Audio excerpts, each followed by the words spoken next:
Tens of thousands of people remain vulnerable in Aleppo, and that has made delivering aid nearly impossible. But my next guest has made the journey to the besieged city to deliver food and medicine, and along with that, dozens of toys, as you see there, bringing lots of smiles for the most innocent people caught up in the conflict.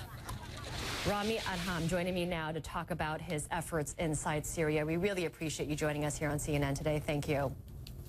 Thank you, man, for having me. Appreciate it. You have a very interesting story. I mean, you're from Aleppo, is that correct? But you and your family live in Finland. You've made numerous trips to Syria, many to Aleppo, just to deliver these toys to the children. Can you tell us about the last time you were there? That's correct. I am from the city of Aleppo. I left Aleppo in 1989. I've started a family, 6 kids here in Finland. Since that time, I've decided to go to Aleppo 2012 myself to deliver aid directly to those people who mostly need it.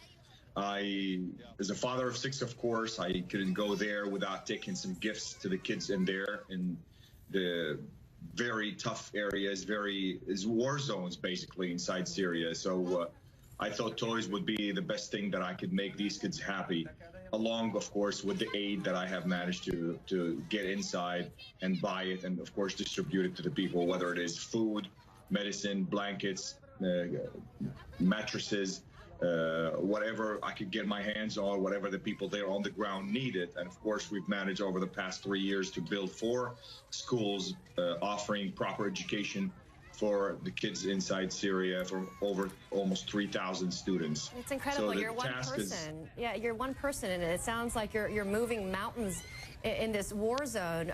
Rami, tell me a little bit more about these trips. I mean, we're seeing video, from you of these children, and again, as we're saying, basic necessities, are hard to come by. We hear about bakeries being bombed, hospitals being bombed, medical supplies running out, doctors leaving, doctors being killed, food and water, not enough of food and water being around.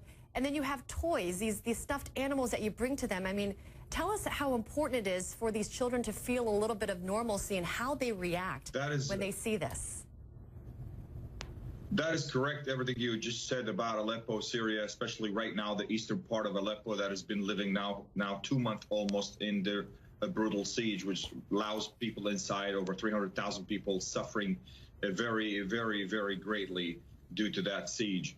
I myself find it very easy because I can overrun all the bureaucracies that big organization can or should go through or do go through.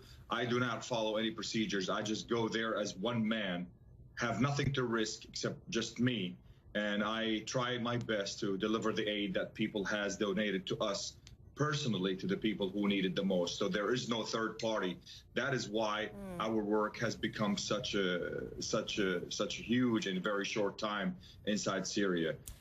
There is no third party, like I said. Yeah. And these toys actually is the best thing I have done in my whole life. Just taking these toys from kids in Finland, from the most safe country in the world, taking it all the way to the most dangerous country in the world. The message that holds, it's undescribable. It's really amazing what you do, truly. And you mentioned you're a father of 6 children. You're a husband. Yes, ma'am. You are risking your life doing this. I understand you've dodged snipers as well, just to bring a little bit of normalcy and comfort to these children. What do you tell your children, your wife, when you leave on these trips, and do they understand that, it looks like you're willing to lay down your life?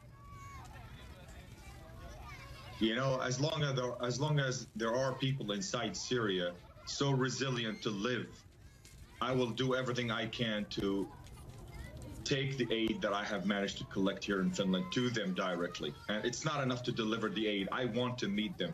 I want to show them that we care for them. They are not left alone. This is unfortunately the feeling that they are living right now in the past couple of years inside Aleppo, that the world has deserted them. The world has let them down. And I see it my obligation and my own responsibility to prove to them time and time, every 2 months, that I am there with them. It doesn't matter how risky it is, as long as they are taking the risk I'm willing to take the risk because their blood is not more precious than mine. And when my job is done, I feel at least that I have done everything that I can. You have a GoFundMe page as well, so I'm sure people can search your name to help you out on your journey to help these children. You're really an inspiration. You're probably the closest these children have gotten to a real-life angel. Rami Adham, thank you so much, and really best of luck to you and everything you do in the coming days, months, and years ahead. Thanks.